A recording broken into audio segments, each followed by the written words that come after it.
everybody. This is another episode of the Exodus Project. I'm your host, Steve Eisenhower. I'm joined with my co-host today, Stephen Martinez, and today we are both joined with some very special guests, Rabbi Tovia Singer and Dr. Robert M. Price. I'm sure both need no introduction, but I will introduce them anyway. Rabbi Tovia Singer, Outreach Judaism, author of Let's Get Biblical. Dr. Robert M. Price, author of many books as well, Judaizing Jesus, The Gospels Behind the Gospels, and so many more. So how you guys doing? Oh, great. I hope you are. Yeah, doing well. Oh. So to lead this off, gentlemen, we're coming up very shortly on, spring just started. We're coming up on the Easter and Passover season. So lovely. I love it when you say Easter like that. It brings so much joy to my heart. I love it. It just makes me feel, I could see the Church of the Holy Sepulchre from where I am. I mean, I'm just, so nice. Go ahead. So we have most Christians, they really adhere to this Lamb of God theology, right? So as we come into this season, let's really just discuss how antithetical to not only Judaism, but there's just so much going on here that pulls from so many different directions. I'd really just like to open this box a little bit, and let's jump right into it. I'll just say this first before we got on air. So Dr. Price and I were talking. I was walking in Jerusalem today, and I was thinking of Bob, and I was thinking, it's interesting. He has all those superheroes hanging behind him, and I just occurred to me somehow. I go, and there's a Superman guy hanging there, and I realized that that's Jesus. That's what's going on. That is essentially what you have is from the Gospels from beginning to end is just, Jesus just showing up and just miracle, and then the greatest marvel, no pun intended, is defeating the grave. And so that's what I think Dr. Price's Superheroes is doing up there. It's an ancient mythic archetype for sure, and I always make a nuisance of myself saying, suppose you heard someone say that I know Superman really existed as a historical figure. Nobody's seen him lately, granted, but he was real in Israel, and somebody says, "What do you mean? He's just one more comic book superhero. He may have been the first of them, but why do you think he's real, but you don't think Captain Marvel or the Martian Manhunter or somebody is real? They're very similar. Oh no, those guys are just fictional characters." Well, what's the difference? I mean, I suppose it's possible there's one who really lived, but what are the chances? And also the idea of the way Jesus is depicted in the Gospels. It took me a long time to notice this. Somebody first said it about Peter in the book of Acts when this woman Tabitha, a widow benefactor of other celibate consecrated women, she dies, and oh boy, they're crushed. But well, they happen to know Peter's in the neighborhood, so they send him a message and said, "Can you come do something about it?" Well, what? Was he a famous mortician or something? No, they just assume if he comes, he can raise her from the dead, and he does. It's like a woman motioning to Superman to come down and get her cat out of a tree. Like in the same way in the Gospels, Jesus, anywhere he goes, he's thronged by the sick and the demon-possessed, and it's no problem. He heals them all, the Gospel writer said. Now, there are people who have been exorcists and faith healers, no matter how you want to understand what they were doing. Is it psychosomatic? I don't know. But the thing is, you don't have somebody like Superman says, "Oh yeah, line up, I'll heal you." And the people that claim to do that, like Peter Popoff and those guys, faith healers on TV, they've been exposed to charlatans. It's all crummy special effects. But that's the thing that made me think, yes, if you've got to ask yourself, what kind of a narrative is this? It doesn't sound like anything we know of from history. It sounds like superhero fiction. Yeah. Right. You know, what Dr. Price said now is very important. It bears no resemblance to anything in history. And I want to take this really to the direction that's most germane, and that is it bears no resemblance to anything in Tanakh. I mean, that's what really matters when all is said and done. The Christian Bible makes the point everywhere that Jesus is the fulfillment of the Hebrew Bible. That's the core claim everywhere. That's how the book of Luke ends. It's the Torah, the prophets, and the Psalms. Read it, it's there. And then at the end of that chapter, it literally makes up a verse that doesn't exist, that'll die and rise on the third day. And very much like a 1 Corinthians 15 opening, quoting a phantom verse. But the claim in the Christian Bible is that if you would have believed in Moses, you would have believed in me because he wrote about me in the book of John 5:46. And the critical point is there's nothing like this in the Hebrew Bible. So there's nothing in the Jewish scriptures about a Messiah who'd come and perform miracles anywhere. Now, it could be maybe in Jewish tradition, maybe he would do a miracle. There's nothing in the Hebrew Bible about it. There's nothing resembling that. Moreover, the Isaiah 61 had to be altered by the author of Luke to have the Messiah healing the blind. It's not in the original. It's not in the original text. And then you talk about Passover. So the idea that Jesus is a Passover is Joannian, of course, and that's why John has to have Jesus crucified on the eve of Passover when the lambs were slaughtered. And strikingly, it's not in the Synoptic Gospels. They weren't aware of it or didn't believe in it. But Paul did, and it's in 1 Corinthians. Paul says in 5:7 that Christ is the Passover. But the Passover had nothing to do with atoning for sin. So they got it all wrong. It may be Yom Kippur, but it's not Yom Kippur. So the notion that Jesus is our Passover has nothing to do with an atonement for sin. And I think Christians are under the impression that, in fact, the Passover lamb was an atonement for sins. And, of course, it was not.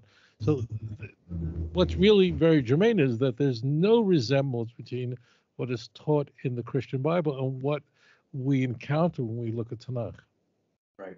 In fact, with the Passover thing, you can tell that it cannot really have come, the Last Supper business, from Judaism because of one simple, obvious thing.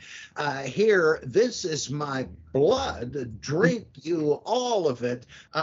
What? I mean, that's blood drinking? That's like he might as well have used child molestation somehow as a metaphor. It's just outrageously scandalous, unless you're a member of, let's say, the Dionysus or Osiris religion, where the whole thing is different. The body of the Savior, God, is bread and his blood is wine. I'm sorry, his blood is wine or beer, because he is the grain god and the grape god. So it's all an effective metaphor. There's a logic to that, but good luck trying to get that out of bring me a cup of blood to go with the matzah here.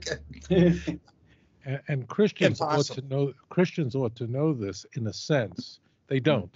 But they ought to know it because they like to quote Leviticus 17, which is quoted in Hebrews 9, that it's a misquote of the text. Without the shedding of blood, there's no atonement in Hebrews 9:22. And that's a quote of Leviticus 17:11. It's a misquote. By setting that aside, what's the context of Leviticus 17:11? It is explaining Leviticus 17:10. Leviticus 17:10 explicitly says that it's forbidden to consume blood. That prohibition is mentioned numerous times in Torah. You're never allowed to eat blood. Not moreover, there's a special commandment that when after you slaughter an animal, you have to pour the blood into the ground, cover it with earth, rendering it, you can never ever use it. That's the whole point. So it's absolutely this prohibition of eating blood or drinking blood or eating the flesh of an animal while his blood is inside it goes all the way back to the book of Genesis. Even Noah was commanded against this. And the Eucharist that Bob was speaking about is everywhere. I mean, it's not only in all the Gospels, but it's in Paul. That means this goes back. It's in an indisputed letter of Paul, and this notion is completely ritual cannibalism is completely antithetical to anything. But here, where it gets crazy, there are theologians, Christian theologians, some of them really smart guys, like N.T. Wright. He's a smart guy, whatever you think. He actually argues that these ideas are so antithetical to Judaism, they must be true. Meaning, why would someone invent these things? That's his major premise in his thinking, is that all of these ideas of the Messiah resurrecting, the Eucharist, is so antithetical that what would have been the incentive for people to invent this? Well, if you use that as a guide for truth, then everything is unfold, then anything can be true. Yeah, and nothing new could ever come about, or taking it down another path, Jesus couldn't have said it either then. I mean, if it was that impossible, there's got to be some miscommunication somewhere. This is why I call this guy, forgive me, NT wrong, because he is on virtually everything. It's nice. I once nearly got into a fist fight at the Jesus seminar by saying that NT Wright was basically Jerry Falwell in a better suit, but I did manage to escape unscathed. But boy, oh boy, another theory as to where the Eucharist came from is that I've read about recently, this makes some sense to me, the blood element, well, that the whole thing came from the Qumran sect, who every 50 days on a new Pentecost, so to speak, had a feast to celebrate the giving of the Torah. And the blood had to do with where Moses sprinkles the blood on the covenant and the people and says, behold, the blood of the covenant. Nobody's drinking it, but that these guys Etienne Nodet, I think, and another fella in a book on Christian origins made a better case than I just did for this, but they would say this makes much more sense of how the material, the motifs could have come from Judaism, but have been scrambled in a totally different contextual way. And it has to be, because otherwise it's just abhorrent. It's not something that you don't find in Judaism. It's just outrageous to think it's in Judaism. If I could piggyback off that point and kind of take this in a different direction, we see the Eucharist idea in John. Jesus actually teaches it in a synagogue, and the Jews who are there look around and say, "Is this guy nuts?" So even in the New Testament, it's showing that it's a foreign idea. Mm-hmm. What do you think about that? I would take us in a different direction, and that is what's most striking about John's Eucharist is where it is found in the book of John. You would expect the Eucharist to be located where it is in the Synoptics, at the Last Supper, right? So in the Synoptic Gospels, the Eucharist, Luke 22, in the Eucharist, wherever you find in the Synoptics, it's at the Last Supper because you have the presence of wine and bread, and that's celebrating the Passover Seder. What did we talk about earlier? And that is that John changed the date of the crucifixion to accommodate the notion that Jesus was a lamb. Well, that means that Jesus crucified a day early, which means the Last Supper, John 13, is not a Passover Seder.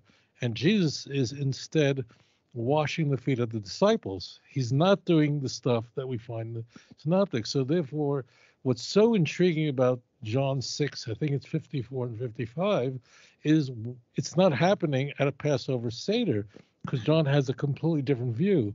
And just the crazy part that I think about a lot is that it's very intriguing that if Paul's letters are the earliest surviving Christian literature, and John is the last of the Gospels, it is intriguing that you have an early letter, meaning, let's say 1 Corinthians, let's place it in the mid-50s, and then there's silence about Jesus being the Lamb. And then when we get to the book of John, conservatively written 95, all that time you have nothing, you don't have that notion that Jesus is the Passover. And there's many things like that where John has that higher Christology that you find in Paul, where it kind of skips over the Gospels that have the lower Christology. So I find it interesting, but it's the location. It's John 6. Right. It's not John 13. That's what's so critical. Well, another interesting thing about that is, even in the Synoptics, there's nothing really to mark what they're doing as a Passover meal. There's no mention of the lamb or any of the bitter herbs, anything. And it's just fitted into a context where Jesus says earlier, the disciples ask him, where do you want us to go to prepare for the Passover meal? And he says, well, apparently I got it arranged. You'll go in to the city, and here's how you'll recognize the guy and say, where will my master eat the Passover? Oh, yeah, this room here. But that story actually can stand alone by saying, look at the provision of God. Like Jesus says elsewhere, don't worry about where your next meal's coming from. Seek first the kingdom of God and its righteousness. All these things, your Father knows that you need them. They'll be provided. Well, this may be a story unto itself, saying, wow, what did he didn't even really have to rent the place. God just provided it. But then the Last Supper is, I think, kind of shoehorned in there. He says nothing about the Passover in Matthew or Mark. Luke, apparently noticing that, inserts Jesus saying at the beginning of the Last Supper, boy, I've been eager to eat this Passover with you. That's not in the other ones. It's conspicuous there. But if you take a close look, it looks like the whole association with the Passover may be a secondary development. Right, yeah. And Luke famously 22 contains the corrupted text of the Eucharist, that I gave it for you. Luke reverses the order. And but what is striking in there, I really love that, Bob. And what's striking in John is in John's Last Supper, when Judas Iscariot is making off with the money, people are wondering, what is he planning to do with this? Oh, he's probably going to buy the provisions for the Passover, but you just ate it, according to the Synoptics. That's right. So therefore, John 13:29 has no equal in the Synoptics, because it wouldn't make sense. That's when Dr. Price talks about shoehorned, I mean, here you have Matthew, Mark, and Luke, who putatively they're having a Passover Seder. John, he didn't. So literally, he just invented that Judas Iscariot is using that money to buy the preparations for the Passover. Like, what do you mean? But you just ate it. What do you have to buy it for? And that's why you can plot this all out. It's very well done. I mean, the people who worked on this and kept refining it, when the Jews are asked to go to meet Pontius Pilate at the Praetorium, only in John are they reluctant to do that, because they don't want to become defiled. This would be the first day of Passover, according to Synoptics, because they have to eat the Passover. What are you talking about, eat the Passover? You had it last night. See, whoever did this, I mean, the Gospels have been obviously worked, and there are multiple authors that just keep adding to it, refining it, changing it. They really worked this all out to change all the datum in John. So it's really fascinating. This is the approach I took in another one of the endless stream of books I churn out. When Gospels collide, I said there are all these differences and contradictions and inconsistencies. Well, that is enough to convince you, or should be, that this is not an inerrant historical transcript. But what is it? Is it just a bunch of stupid morons making goof after goof as if Biden wrote the Gospels? No, you can break it down, as you just said, and you can discern after a while. Now, this has been changed to create a different effect. These guys weren't even largely trying to write a report. It's more of an artistic, impressionistic, symbolic thing. I don't know, if that went all the way down in their thinking. Some, like John Dominic Crossan and others, seem to think that Richard Carrier seems to think that the Gospels are really intended as almost completely allegorical. I don't know about that. I don't know how we could know. I don't. I'm just throwing this around. I don't think so. I think the Gospels are written in a way. I think they're very gripping stories, like like a suit. I mean, it's like watching Superman shows. I mean, there's no doubt in my mind that they were written that people believe it. I mean, John literally says all this was written at the end so that you might believe. I think these are very well thought out stories that took a lot of development, but the writers definitely intended that you actually believe this is. That's what I think too. I just think they're letting it off easily. That it's less embarrassing to think that these guys thought they were writing history. It's more embarrassing to say that they thought they were writing history, but they weren't. They were doing a bad job or lying to you. And so it seems better to say, no, you're just not getting it. You're not on the wavelength that's all parable. Those aren't the only alternatives. They kept changing the story because it had become a story, no matter how much history there might have been underneath it. And I favor the idea that Jesus never even existed, but he might have. I can't prove it. But even if he did, people have been, like you said, tailoring the stories to make other points. Okay, now that we're agreed that Jesus is the Messiah, the Son of God, and you got salvation, you're taking to heaven. Well, there are plenty of other things to say, and then you start making things kind of parabolic. But if you don't recognize that, you're missing so much about the Gospels. You can't fully appreciate what there is to appreciate about them as literary works. So. Yeah, and if I may, I think some of the early church fathers understood this and saw the problems. Otherwise, why do you have, the diatessaron? Trying to make this synchronistic single gospel. So, do you think that Tatian made the Tessaron because he wanted it was? I'm just questioning. I'd never thought of the diatessaron as a polemical work to solve problems. I just thought it was a person who was looking to create the harmony of the Gospels in the 2nd century. But I think that when you try to synchronize the Gospels, it raises more problems than anything. So to me, it seemed like it was so you can have one specific story that all of Christendom could understand, but it just didn't catch on. Well, it did in Syria, but everybody else tried to stamp it out and did. So we have a hard time even reconstructing it today. So it had its vogue but with the home team there, but everybody else thought, oh no, and because it's a massive exercise in harmonization. Contradictions? What contradictions? I got a seamless fabric right here. And well, maybe you don't. I mean, because then you're going to get into how many times did Jesus feed the crowd the loaves and fishes? How many times did he walk on water? How many times? One of the funniest ones is you got different times between Mark and John as to when Jesus was crucified, what hour of the day and for how long. Well, what are you going to do? Say, well, I can explain that. They crucified him twice. Well, nobody's sunk to that, but that's the reductio ad absurdum of that approach. Imagine the world we live in and how little Christians know about their own Bible.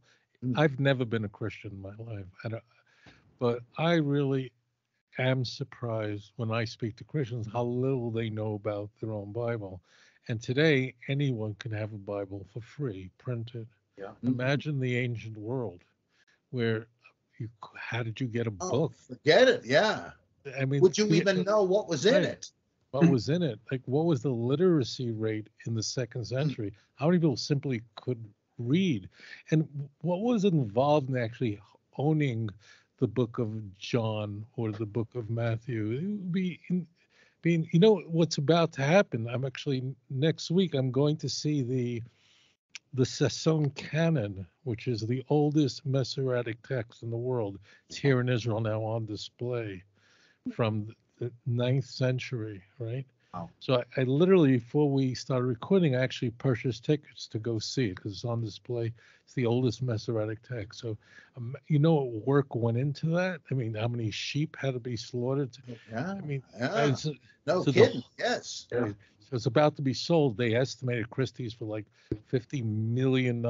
Just imagine in the second century, if you wanted to just look at a book of Matthew in the time of Irenaeus, right? And you know how many books of Matthews were around, accessible, let alone you could read it. So I don't think in the ancient world there was people would. I mean, today people don't see the problems, and they have access to Gideon Bibles for free in their Hotel 8, in their Motel 8. Then people didn't have access, let alone work these things out. They don't.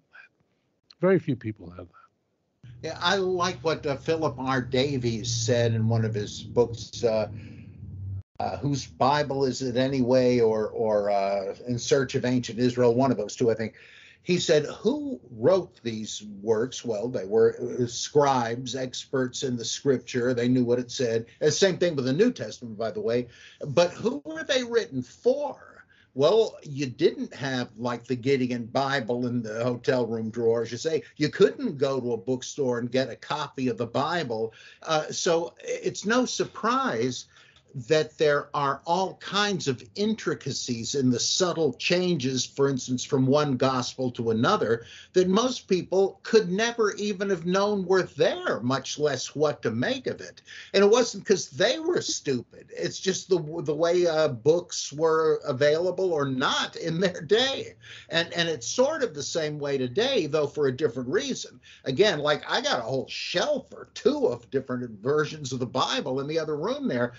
It's fun to me to compare the different possibilities and all that. But most people are well, I don't want to say that, the laity, they're like, why are they reading the Bible? They're not interested in it for its own sake. And in fact, if you really take off the blinders, I would say, of faith and dogma, there are a lot of things you're not going to see, and you wouldn't like it if you did. You're just zeroing it. Like, what do most people think is in the Bible? Well, Psalm 23, that's got to be in there. I hear that at funerals. 1 Corinthians 13, the love chapter, that's in a lot of anniversary cards and stuff. Or John 3:16, because guys at the football stadium have it on their T-shirts and all that. Most people, or even the ones who do read the Bible, why are they reading it? A lot of it is just ballast to them. It's like there are mantras in it almost, or magic formulas. I'm claiming the promises of God. I don't mean to ridicule them, but it's a whole different understanding of what the Bible is and what it's for. Right. And those of us who say, I'm going to bracket that and try to understand why it says what it says, and all the rest of it, not just the verses that are printed in red, so to speak. I want to understand it for its own sake. And if I wind up not believing it, well, that's okay, because it all is vitiated if you don't reckon with what it actually says. So I let the chips fall where they may. Most people, you can't expect most people even to be interested in that. Why should they be? And those of us who are weirdos who want to understand it for its own sake are analogous to the ancient Gnostics. We have, in terms of the Bible, we have a higher knowledge of it, not because we're so great, but because for whatever reason, we've become fascinated with it and just want to unravel the puzzles. And that's true of people like born-again Christian scholars, though they have a different set of inferences from it, but the deeper they get into it, the more likely it is that they're going to jump ship. If you interview loads of critical New Testament scholars, they're like Bart Ehrman and Dennis MacDonald. They were Christians. MacDonald graduated, I think, from Bob Jones University at one point. Well, he's on the opposite end now. And it was the careful study of the Bible that led him to do it. And so that's like the Gnostic view, and then you have to make sure that you don't look down on the people, what Paul calls the psychikoi, as opposed to the pneumatikoi, those who are conventionally religious. Well, it's probably doing them some good. It's giving them moral guidance and a reason to be moral. They're not concerned about this stuff. Well, I'll shut up after this one. But when I was preaching every Sunday for a few years, it was in a very open, liberal sort of a church. It was Harry Emerson Fosdick's pastorate when he started out decades earlier. I would never teach this kind of stuff from the pulpit on Sunday. I did have study groups during the week if anybody was interested, but there's a lot of wisdom in the Bible, obviously, and of course that's what they're there for, and you owe it to them. But that's not the use of the Bible in a classroom. And I think if people made the distinction, things would be a lot more amicable, and there'd be less tension and even less persecution. Yeah. Well said. You can wake up now. The sermon's over, right? Stephen, do you have a next topic or? Well, you brought up Gnosticism, and I wanted to ask what you guys thought of Paul being a proto-Gnostic and how that affected Marcion, and what do y'all think of Marcion priority? Because I'm a huge fan of Marcion priority, and I know it gets a lot of hate, but I do think that there's some interesting things that need to be considered. Even if we don't side with Marcion priority, there are things that need to be considered, because there are things that do get brought up in this. For instance, I do bring up, it's harder to take things out of a religious text than to add things in. So I think it's very doubtful that Marcion would trim out so much, but yet be able to retain such a coherent theology. He would have to change so much of it. But to add stuff in and build off of originally existing theology, now that is something that's easier to do. And it's something that a lot more easily, it can be done to get a lot of diverse groups to agree with you very quickly. That's kind of where my mind goes with all this. What do you guys think? My view is very counterintuitive.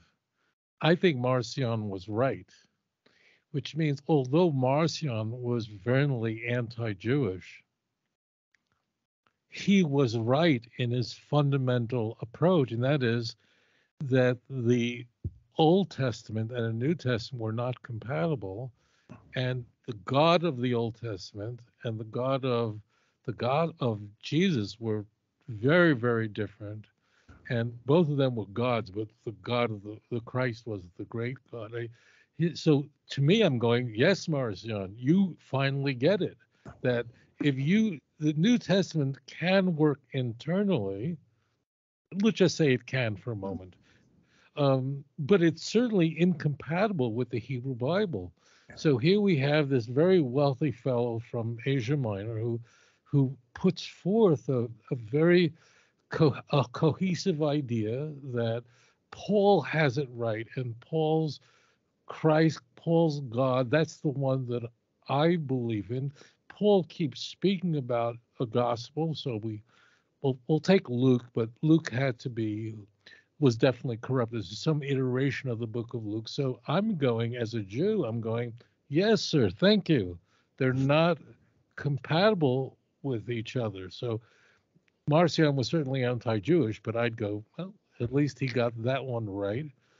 And as far as Gnosticism goes, so yeah, the idea of Gnosticism, that you had special knowledge, which was a secret, but if you got it, you would know how to save yourself from the ills of this world.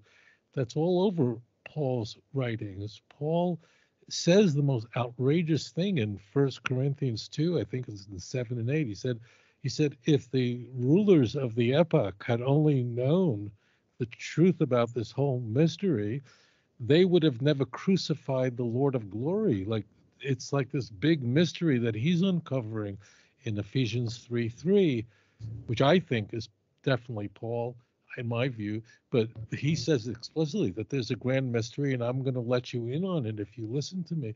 The idea that there's a grand mystery that special knowledge could save you from this world is in the Gospels as well. And in Matthew, Jesus explains chapter 13 about why he's using parables. And the point, he says, because there's special knowledge that can rescue you. There's nothing like this in the Hebrew Bible, which is really what's most important. I mean, we could sit and talk about this, but as a rabbi, I mean, the key is, are these ideas in any way compatible with the Hebrew Bible? So Marcion, of course, was completely opposed to the Hebrew Bible, not as much as the Gnostic Christians, but he certainly thought the God of the Jews was an inferior deity. And I go, yeah, you got that right.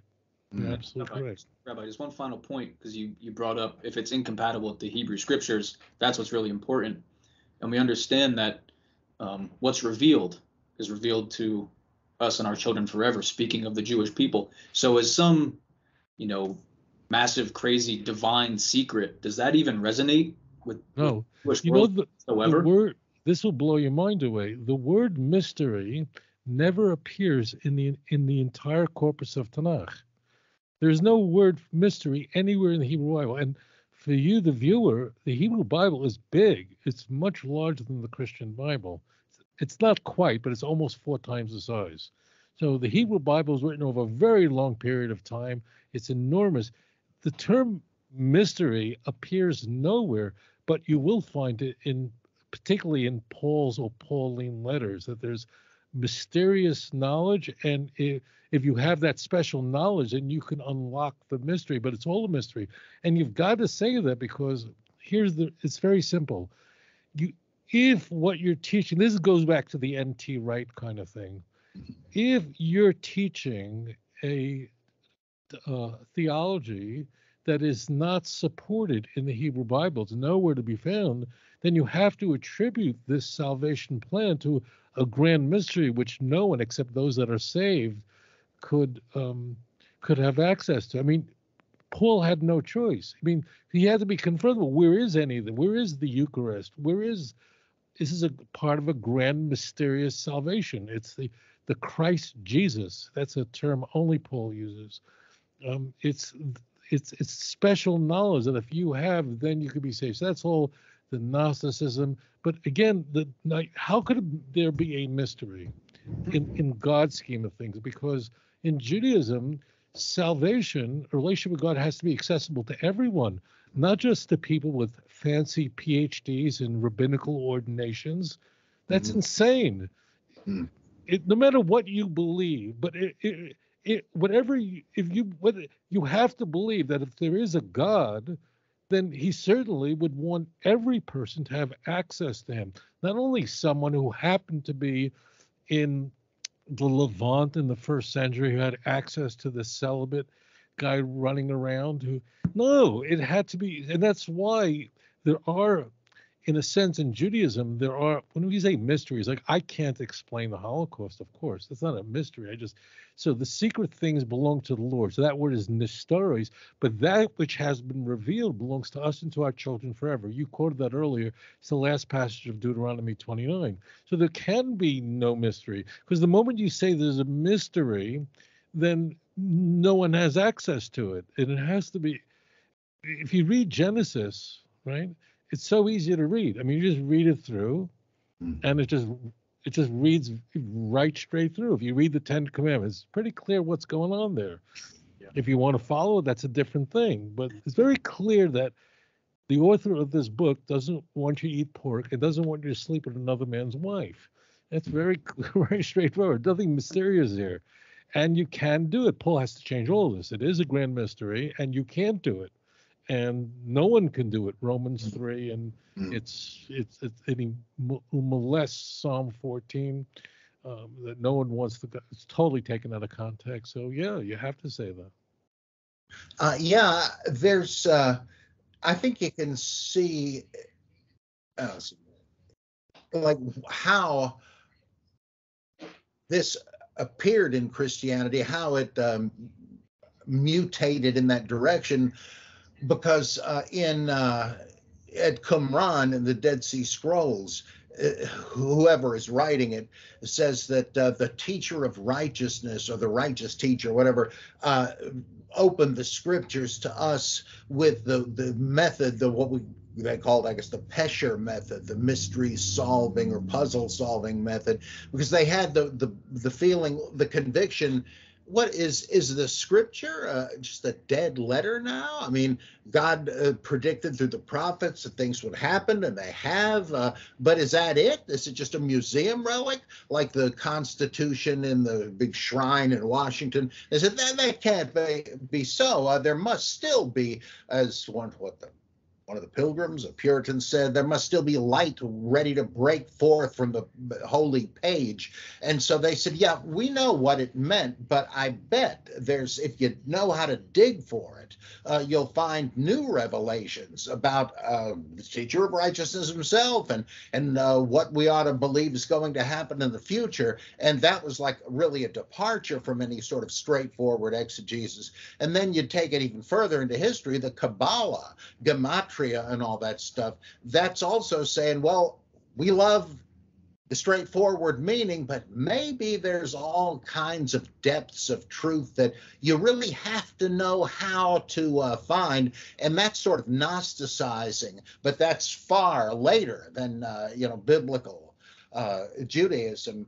And there's a great thing in Gershom Scholem's book on the Kabbalah and its meaning, where he talks for a few pages about Paul and how he had to totally reinterpret the Hebrew Bible so that he could he could still claim its authority and yet use it as a ventriloquist dummy for new doctrine. It's really great, concisely and incisively put. So you can kind of see how it developed, but it does appear to me, as you say, to be part of the historic biblical Jewish teaching. It's sort of under other influences or in other circumstances and gets spun out. And they used to say that this is okay because God said to the Torah itself, be fruitful and multiply.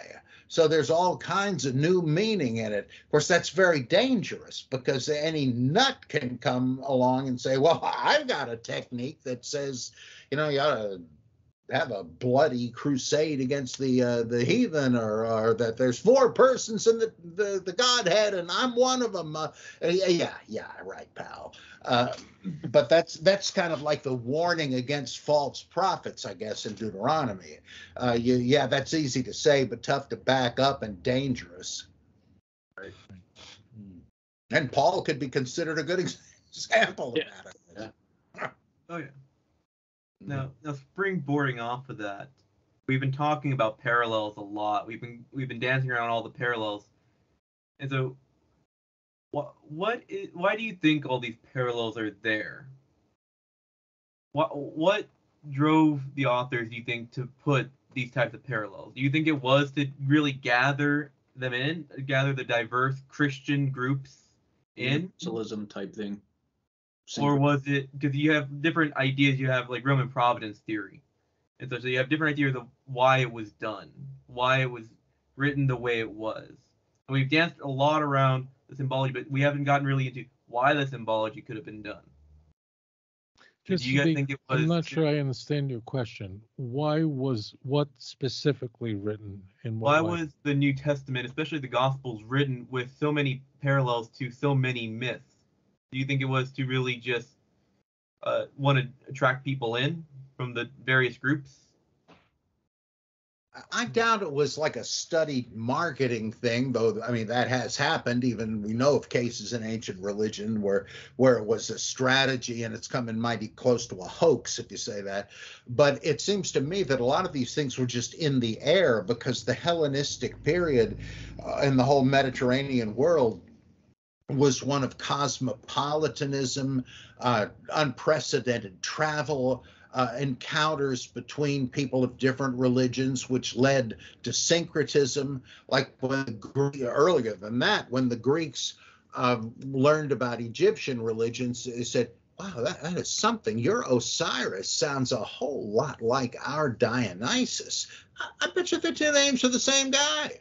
And that was going on all over the place. And so so you would you had a lot of the same ideas in the air. Plus, as people left religions they were born into because a new one sounded pretty good, they would probably bring baggage from their old one in, and if enough people did that, and a lot of people did, the certain important ideas can come along with them. And so the religions start to look more and more alike, which is why you got Jesus as a classic dying and rising God, of which there were several and had been for hundreds of years. But it's only natural it just could not remain hermetically sealed.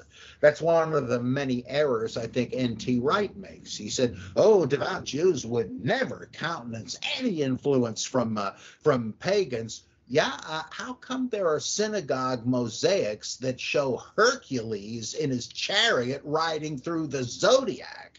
How come there's a Jewish sarcophagus from North Africa that shows the menorah and the dancing resurrected Attis from one of the mystery cults? People just, they're doing that today. Look at New Ageism. A little of this, a little of that. It was kind of the same thing. And that's why you had revitalization movements like the Hasmoneans saying, oh, hold on a minute. You're chipping away and undermining and dissolving our tradition this way. It's just going to become a mulligan stew. And of course, that was the basis for discouraging interfaith marriages, and still is. That's not bigotry. It's a wise caution saying, do you want Judaism to continue to exist? We're already a struggling minority. Do you want us to just get dissolved like an Alka-Seltzer tablet in the Christian or secular glass of water? No. To me, that's why you had stuff like Judah Maccabee. Wait just a minute. Only so much Hellenism, or we've got no Judaism anymore. Right. It's quite the natural evolution then. Yeah, it is, but people oppose it. I find as an old fossil myself, there are things from advertisements to popular music to comic books to movies where I think, I wish it was like it was in my day. And cultures do that too. And sometimes it's good that they do because precious things will be lost. Yeah. So there was an enormous amount of conversion to Judaism in the first century. Enormous. Judaism was fairly popular, and Judaism was a licit religion in the empire. And imagine for a moment if someone was thinking about converting to Judaism, what might get in the way of that goal? Well, I can think of two things. Circumcision, and keeping commandments. I mean, there may be a reason why the vast majority of people who convert to Judaism are women. So imagine for a moment that, like, we're living in a time today where monotheism is sort of in. Even Hindus surprised me in the Far East when they said they were monotheists, and I went, really? I was shocked by that. But actually, we know the science. So if there's a God, it's got to be one, because we're all the same stuff. In the first century, Judaism is a fairly popular religion. But what might get in the way is having to keep the commandments, circumcision. And what is Paul saying? Paul is saying that, hey, you can have it all. You can join the covenant, no circumcision. The book of Galatians, the second most important letter of Paul, is attacking the commandments. And Paul has it straight from Christ. He doesn't need anybody in Jerusalem to tell him this, that no circumcision, no commandments, the laws were made a curse for us, and he attacks it completely. And he's saying that you have the covenant, the superior covenant, which is based on faith, which is the covenant God made with Abraham, rather than the inferior covenant that God made with the Jews through the law, which was given through angels. Paul completely makes that up. And we have that in the book of Acts as well, strangely. This notion that the Torah was given through angels. The intent there is to say that it's inferior because it's not directly from God. There's somebody in between. There's nothing like that in the Hebrew Bible. So Paul is saying you could have this new iteration of Judaism. And of course, he's going to import all this Platonic thinking that's going to go in there. And there was a Jew from Alexandria who made his way to the land of Israel a number of times. His name was Chaim. You know him as Philo. I mean, his ideas, he was a contemporary of Paul. Philo lived in the first, he was born, I think, in 20 BCE and died in the 50s. So he was around right then. His influence is everywhere in the Christian Bible. So that's everywhere. I mean, famously, the first 18 passages of the book of John, the Logos, that transcendent deity that is between the great God, the Father, and man, that's the prologue is completely that. So it's very easy to figure out what's went on here. The Jews are fighting Greek thinking. To them, that's the ultimate enemy. Remember, the events of Hanukkah had occurred not even 200 years before that, where the Jews managed to defeat the Hellenized Jews, and they won that. So here Paul is creating this in between where he's collecting everything together. He opposes the law. He's antinomian completely, and bingo, he nailed it because he was handing out Judaism. The doctrine, even though Paul has a fairly high Christology, meaning we have the Carmen Christi of Philippians 2:6-11, where the Christ is fairly high, but he's not the Father. But he's up there. He's a deity of sorts. He's not the Trinity. He's not equal to the Father, but he's way up there. And so we can just fuse that all together. So it's fairly easy to figure out what went on. Moreover, you could look at the earliest texts of the Christian Bible. So Paul's letters have no sayings of Jesus. If it is correct that the Q source is earlier than Mark, which I think it is, if the passages that Matthew and Luke share in common that are not to be found in Mark are the oldest source. The reason to think that is they're very different because Jesus is a teacher in the Q source. He's not the miracle guy in the Q source. So we could just follow that. We could trace that from a primitive iteration of Christianity to one that's much more developed and evolved.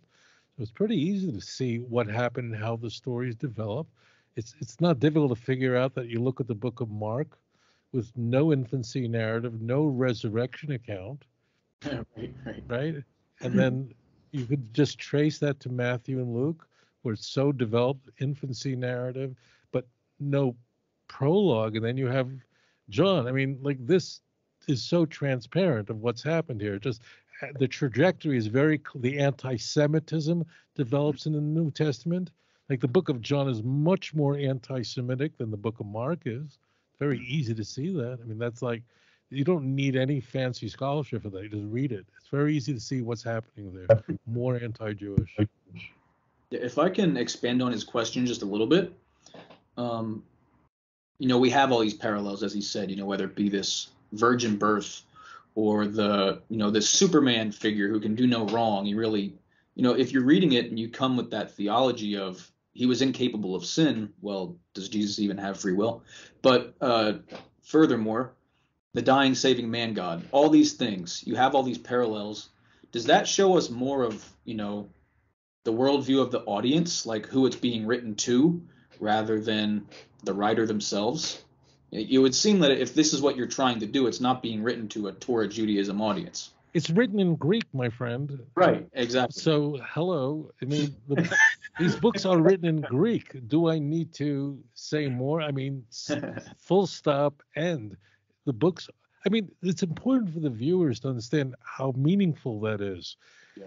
Greek was not just another language that's not Hebrew and not related to the Hebrew language at all. Greek was the language of the enemy of the Jews. Greece, it's not like today, like Spanish is just a different language. Greek, everything Greek was evil in Judaism because they were wrong about everything. The Jews had just survived the Greco-Roman world. We were battling this on every side, and there was this Hellenism that it was just like a toxic soup that was inserting itself in traditional Judaism. So when I say that the Christian Bible was written in Greek, Greek is like, that's like saying that the Bible was written in German to a Jew today. Go German, like, why would God choose the language of the Nazis? I mean, it's kind of like that. Greek was the enemy language. It's not written in Chinese, written in Greek. That you don't need to say more. So of course, and who is Paul speaking to? Paul is not speaking to Jews. There are some exceptions, but he's interestingly, Paul is always speaking to non-Jews with very few exceptions. The notable exception is Romans chapter 7, where he's speaking to Jews. But strikingly, he's speaking to Jews who he's never met before, because he's writing to Rome. When he wrote the book of Romans, he had never been to Rome. He had not yet been to Rome. So he's writing to people he's never spoken to and saying that you don't have to keep the Torah either. So it's very plain that the Christian Bible is an enemy text of Judaism. And I am really very grateful that most Christians don't read their own Bible, because most people don't realize how anti-Jewish it is. People just don't. People do. And all you need to do is take out Matthew chapter 27, right? The Passion. It's a nightmare. It's crazy anti-Jewish. Most people. There's nothing wrong with Mel Gibson. Mel Gibson has it right, meaning Mel Gibson is not an anti-Semite. Mel Gibson simply reads the Christian Bible, the Passion narratives. He has some ideas that were developed a few centuries ago that sort of maybe spun it up a little bit. But that's basically, when I watched The Passion of the Christ, I watched it twice. Behind me, there were two Korean girls crying their brains out. And I'm sitting there watching this, and I'm going, this guy can't speak Aramaic at all. I've heard that. That's what I was thinking all the time. That's not Aramaic. That's nonsense. Right. And the Korean girls are watching this, and this is like a theological snuff film. They're crying their brains out right behind me in the theater, and I'm watching this going, well, I know what chapter that's from. I know the flashback. It's all there. I mean, Christian anti-Semitism is a natural reading of the Christian Bible. If you don't have John Hagee screaming, or you don't have dispensationalists telling you that that's the reading. The Westboro Baptist Church, they're off the wall in many ways, but they're basically saying what the Christian Bible says. This is terrible stuff. I mean, the Protocols of the Elders of Zion is the New Testament rewritten for the Tsar. What I'm saying is not the rantings of a person who's critical of Christianity. This is just straightforward reading of the Christian Bible, viciously anti-Jewish, viciously. It's not written to Jews. It was written for a non-Jewish audience where, well, Paul's letters we know, and it was not written for Jews, no matter what people tell you. Well, what Jew would be swayed when they read the the Jewish people in the Synoptic Gospels saying the blood is on us and our children forever, right? Right. So, And who is Paul speaking to in 1 Thessalonians 2, where he condemns the Jews for killing Jesus and says that they're contrary to mankind? 1 Thessalonians, you know all that is? That might have been written in 49. I mean, that may very well be the oldest surviving Christian literature, right? That might have been written in the 40s, at the end of the 40s. And Paul is blaming the Jews for killing Jesus. Holy smokes. Of course he's not writing for Jews. I mean, this is what I'm expressing here is not advanced, complicated stuff. This is all written to a non-Jewish audience. Because let me say one other point here. Why is it so anti-Jewish? Why? Because they have to, Christians, early Christians, as well as late modern Christians, have to explain away a major conundrum. Why don't the Jews believe in Jesus? I have spoken to many Christian leaders in my life. When I ask them, what is the question that comes up most frequently? One of them is, why don't the Jews believe in Christ? Right? That's the big question. Like, why don't the Jews, if it's so obvious, the Jews have a reputation of being fairly intelligent. We win all these Nobel Prizes, and we can't figure out this. So Christians had to explain, why don't the Jews buy it? It's their Bible. It's their concept of the Messiah. Only they can read Hebrew. No one else can. Why don't they believe it? So you can either say one of two things. You can either say what a nice liberal Episcopalian would say. The liberal professor would say, the Jews read their Old Testament and draw a different conclusion. If we went to Union Theological, that's what they tell you. That's what a professor would say, because they're liberal and honest and scholarly. But you can't tell that to a bunch of Southern Baptists. They'll go, what do you mean the Jews draw a different conclusion? And in the ancient world, it was the same deal. You have to explain this very awkward predicament. The Jews don't believe that the Jewish Bible is speaking about Jesus.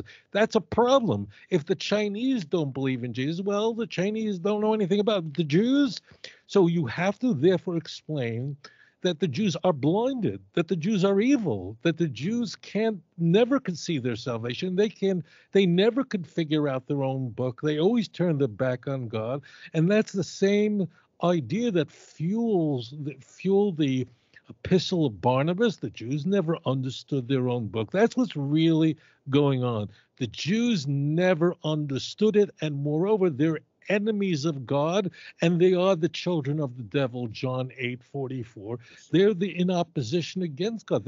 In the Christian Bible, most people don't realize this, even when the leaders, the scribes and the priests, discover that Jesus resurrected from the dead, they are ready to bribe the Roman soldiers to say that they fell asleep. Why? Wouldn't they go, oh, he did rise from the dead? Okay, we'll become Christians. No, they're in it even when they know it happened, as we're told in Matthew's, at the very end of the book of Matthew. So, of course, Christians hate Jews. Now, today it's not fashionable. Anti-Semitism is not socially acceptable. I mean, generally.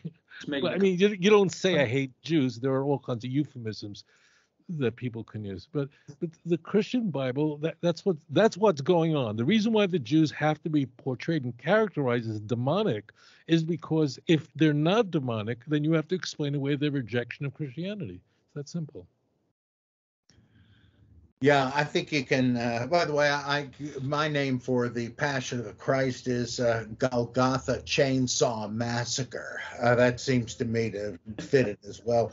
Oh, another thing that popped into my head, once when I was, I don't know, doing some study, I thought of the Sanhedrin trial of Jesus, where they try to squeeze out of him a confession, and then they say, "Well, I've heard enough. He's worthy of death, right, guys?" And they turn him over to the feds. I thought, this is kind of a cameo form of the protocols of the elders of Zion. Right. Because that's who you're talking about. Here are the Jewish elders screwing Jesus and made into horrible villains. And it's already there. I mean, almost literally. It right. never occurred to me for decades reading this stuff. I thought, holy mackerel, maybe this is where they got it. And the key for the viewers to understand what Dr. Price is saying is, so the major theme of the Protocols of the Elders of Zion is that the Jews, actually their elders, gather and plot out human history, and we control the world. We control governments around the world. That's the whole point. The whole point is the Jews are a villainous people, they are subhuman, a virus, but they control everything. And when you read the Gospels, the one thing that comes across is that Pontius Pilate is very reluctant about all this. He says openly in Matthew, he said, Matthew 27, I wash my hands of this. His wife is screaming, this man's innocent. Pontius Pilate's got a wife who's going. So imagine the scene. Pontius Pilate and his wife, the only two Gentiles present, are going, we think this is a very bad idea. And they're just going, crucify him. We take his blood upon ourselves and our children in verse 25. What the heck is going on there? It's so the idea is, this is very important, that Pontius Pilate in the Gospels is a lackey of the Jews. That's what's coming across. The Jews are demanding something. Pontius Pilate was a really bad guy according to every source. He was a crazy man.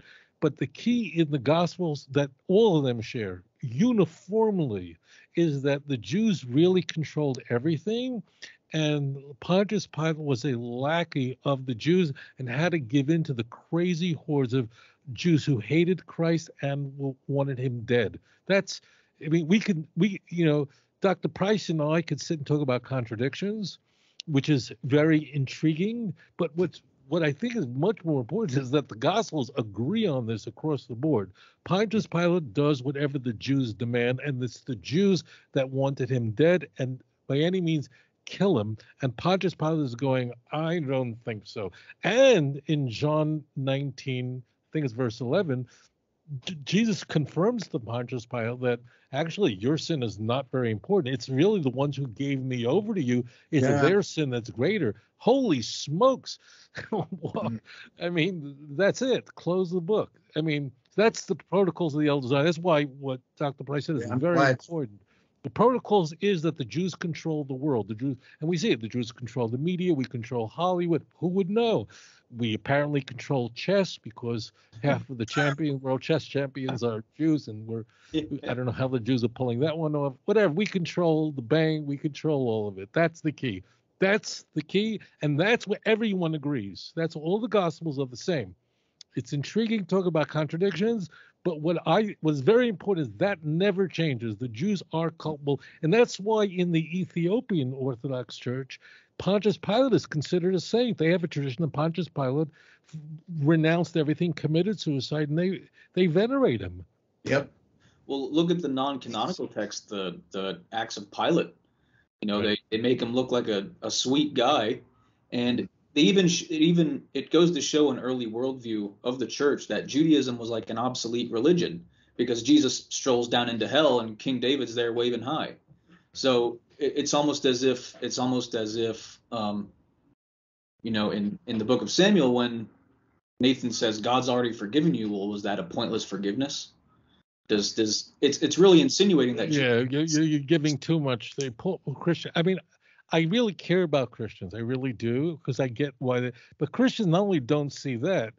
The book of Luke says it begins with Zachariah and Elizabeth, who are sinless. Yeah. It literally says in chapter 1, verse 6 that Elizabeth and these are the cousins of Mary, and they never committed a sin. And Pauline theology doesn't work. It doesn't matter. I have to tell you this interesting thing. I saw an interview with Seinfeld, the guy, the main character in the TV sitcom. And they asked him, like, when you're developing the Seinfeld episodes, the stories don't seem coherent. And Seinfeld made it very clear in this interview. He said, we didn't care if the stories made sense. It just had to be funny. That's all that mattered. It didn't make a difference if it didn't make sense why Kramer's here or there. The stories just had to be funny. They didn't have to make sense. In the Christian Bible, it didn't matter if one part doesn't agree with another part. Someone asked me why the author of Acts disagrees with Paul. It doesn't matter. It's this issue here.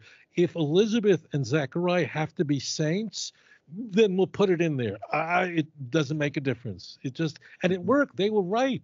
I mean, they produced the largest religion in the world. They knew how to deliver the drug. Well put.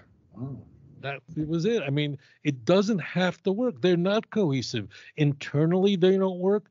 There are multiple authors in the book of John. They don't agree with each other internally. It just has to work here. The infancy narrative of Matthew, it's very gripping. It doesn't fit. It doesn't matter. It doesn't make a difference. This story works. Put it in. Is it funny? Yes, that's the only criteria. It has to create a picture of the Jew and the innocent Christ. And what is Jesus? What does he look like? I remember living in Indonesia for quite a number of years. And I looked at the coloring books of little Christian children. There are 30 million Christians in Indonesia. And the Jesus in the Christian coloring book, he's a white guy. He's a white guy who looks great. He's like 6 feet tall, has gorgeous hair. It looks like a Viking. He doesn't look like any Jew I ever met. Right, yeah. Right? Like, what is it? And he looks like all the other statues they dig up all over the area where I live now. And because that's the point. Jesus is who you will never be. That's the key.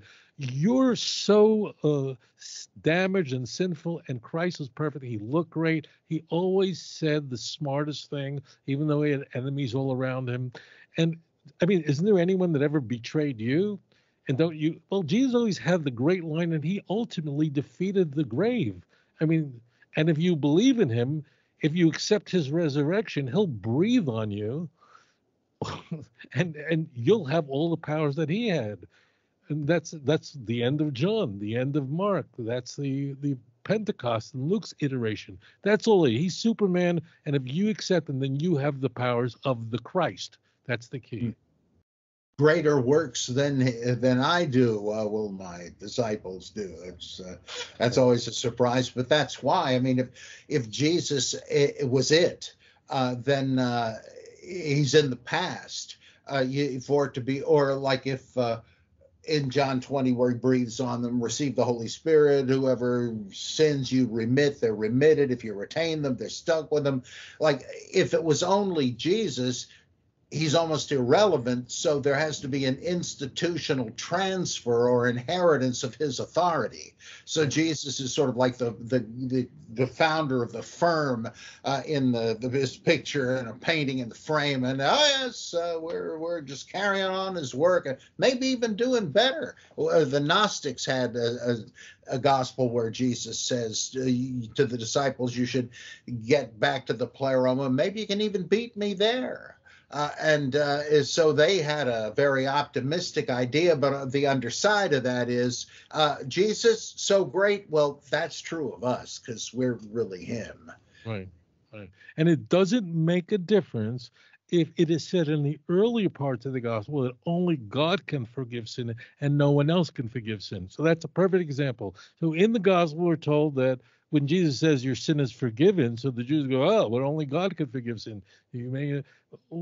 Right, so that's there. And then we get there, and apparently everybody who's a disciple of Jesus can forgive sin. So the old rule gets thrown out, and we're just new rules. It didn't make a difference. It's just whatever works there.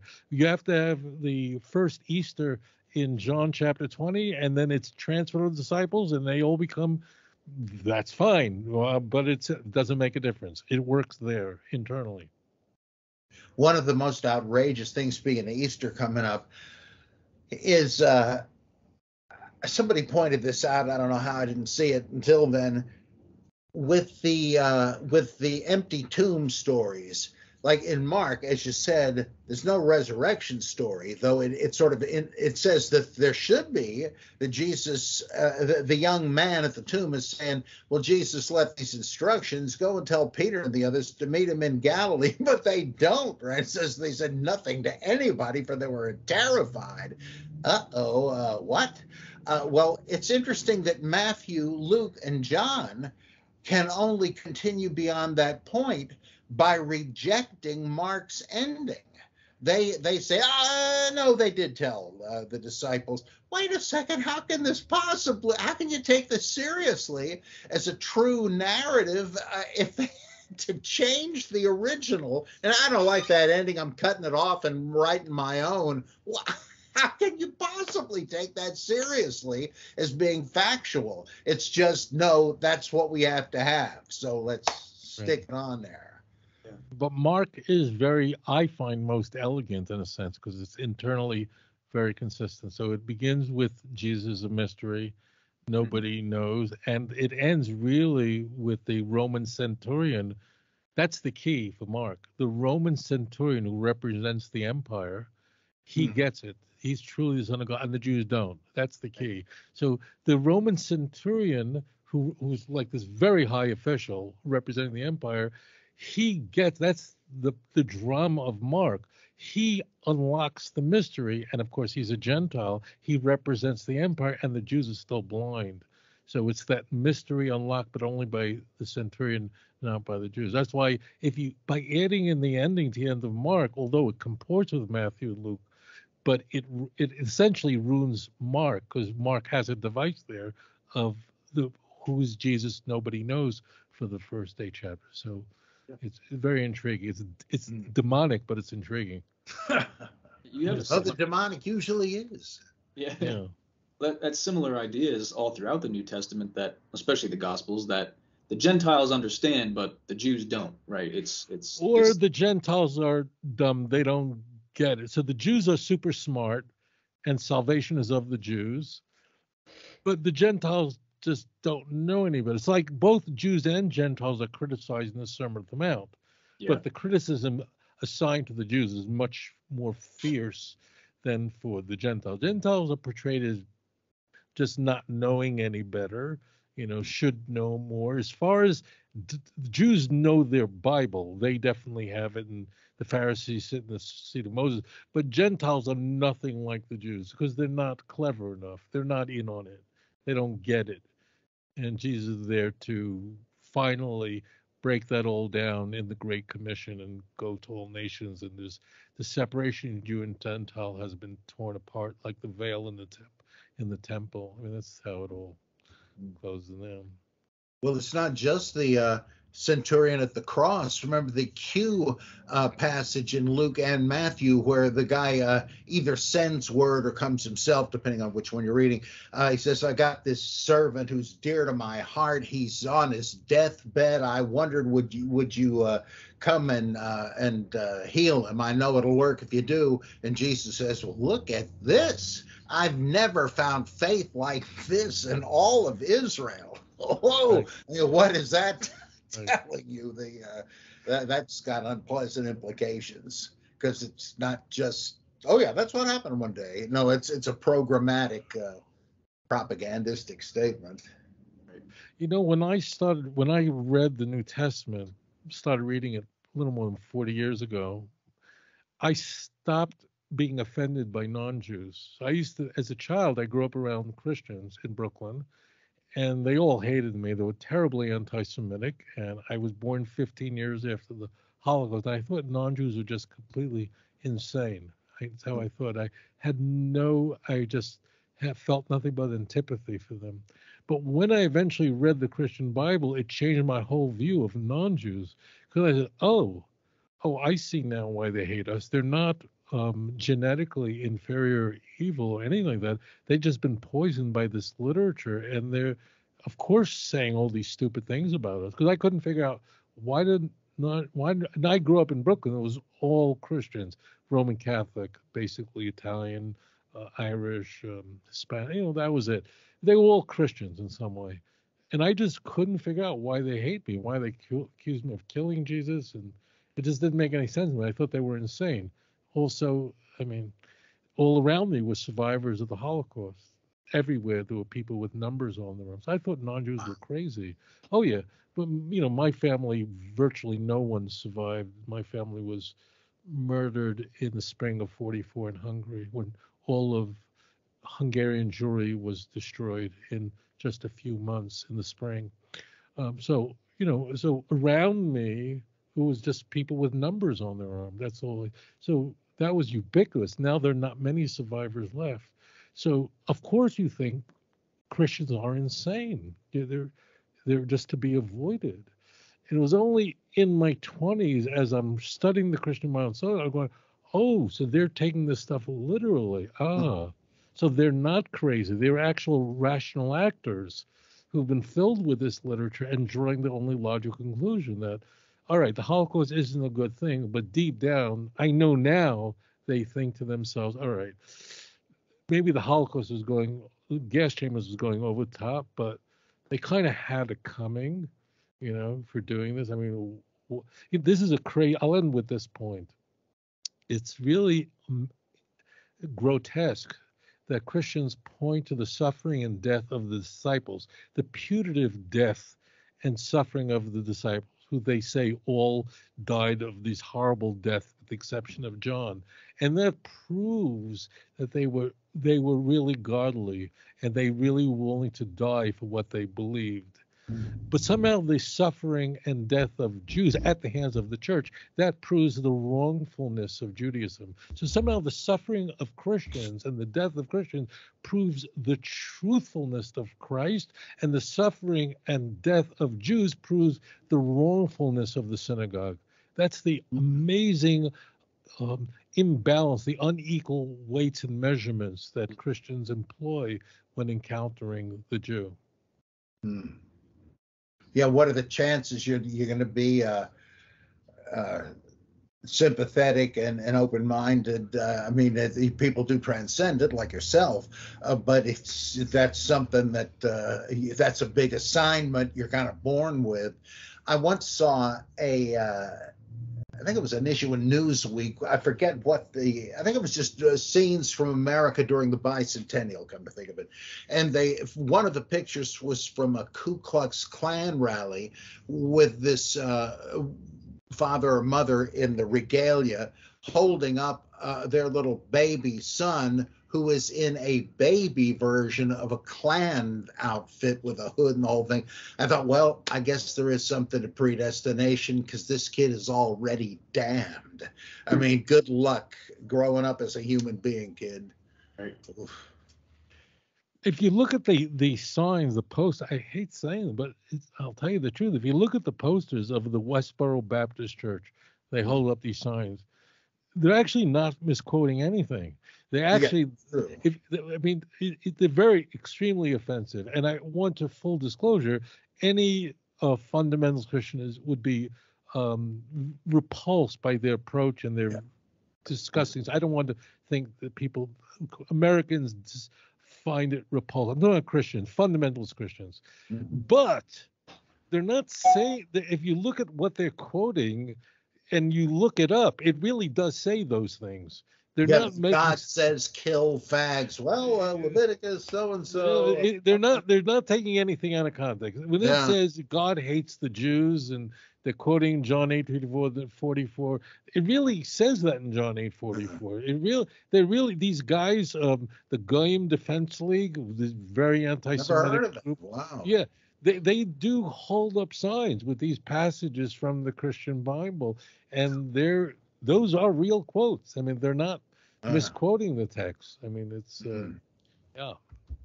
Oh boy. Sorry to end on that thing, but that's why Christianity produced a religion like this. That right. I mean, is there another people that have shed more blood than there's nothing remotely the bloodiest religion and the bloodiest religious war in human history was conducted between Christians that just slaughtered each other.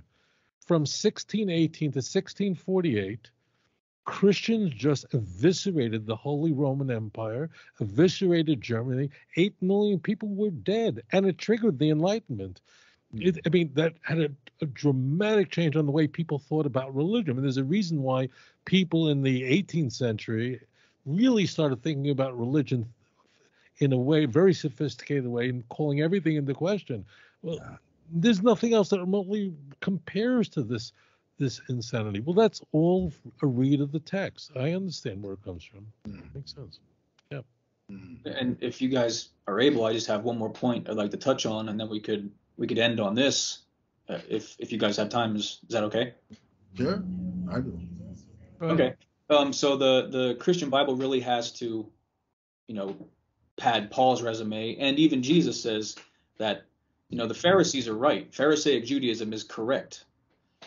They might not be acting the way they're supposed to be, right? That's kind of how Jesus puts it, but the Pharisaic interpretation is correct. So I'd really like to hear you guys talk on that, as to, it's conceding that, Torah Judaism was correct a day before. No, but at that time it was the gold standard. Pharisaic Judaism was the gold standard, and to them there's no embarrassment there. The Pharisees sit in the seat of Moses, the Sermon on the Mount. Jesus says, unless your righteousness exceeds the Pharisees and scribes. Doesn't say doesn't say the Sadducees, because so that was the highest standard. Rabbi Gamliel was like Einstein in the first century.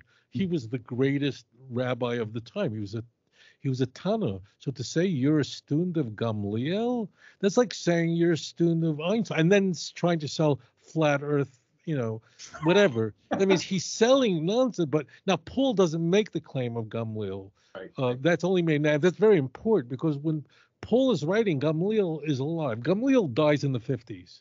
So Rabbi Gamliel dies when Paul's writing his letters. So Paul can claim he's a student of Einstein, because Einstein is still alive. But the book of Acts is written conservatively in 90, right? Well, 90, that's in the ancient world, that was a huge amount. Everyone's dead. You can say what you want. So Acts is claiming that. But the key, one point, we don't forget, Orthodox Judaism, which is Pharisaic Judaism, just the word is an anachronism. Right. It was the gold standard, and it is in the Christian Bible. And if Paul is going to advance his credentials to say why what he has is superior to the other disciples, which he's going to do in the opening chapters of Galatians and Philippians chapter 3, he's got to say he's a Pharisee. That's the whole point, that I'm a Pharisee. I'm the smartest boy in the class. That's the key. Chaim Maccabee said that despite that, if you look at the way he deals with scripture, it's much more like popular Hellenized Judaism or even Gnosticism. Right, exactly. But that's why he needs to. Why does he need to call on this immense CV? Is because he's teaching nonsense, right? He's teaching this insane stuff, but you have to do this reverse ad hominem. If I'm a Pharisee of Pharisees and I was the smartest boy in the class, and my zeal for the law exceeded everybody else, well, then go ahead, and then what you're saying must be true. So we'll just check our brains, and that's the point. But we must remember that, like today, it's really not. It's strange that we could do that, but today, it's Orthodox Judaism. When people say religious Jews today, right? And if you're a Reform or Conservative, you're watching this, don't be offended. But when people say religious Jews, they're thinking of Orthodox Jews. And people say scholarly, knowledgeable, religious Jews, you're thinking of an Orthodox Jew, because that's the standard, right? Mm-hmm. It's the same thing in the ancient world. That point didn't show. The Jews are not we don't change very much. In the ancient world, it was Orthodox. That wasn't the term used at the time. But Pharisaic Judaism, the word Pharisee comes from the Hebrew word Perushim, means those who set themselves apart. That was the standard. So there's nothing embarrassing about saying that Jesus and Paul, they all emerged from a Pharisaic world. That was very much if you didn't have those credentials, then what you had to say was meaningless. So it's very simple. So, all right, Dr. Price, it's great seeing you. You too, seriously, sincerely. Yeah. Missed you. I really appreciate you guys coming on. This was This was great. So much insight, incredible. And it's great to have, two different outlooks on things coming together and, really just bringing what you both have to the table. It was really great. But everybody, Dr. Robert Price, Rabbi Tovia Singer, books will be linked in the description. Be sure to, pick one up. I'm sure they'll both appreciate it. I'll appreciate it. But everyone, this was the Exodus Project. I'm your host, Steve Eisenhower, joined with Stephen Martinez, and we'll see you next time, everybody.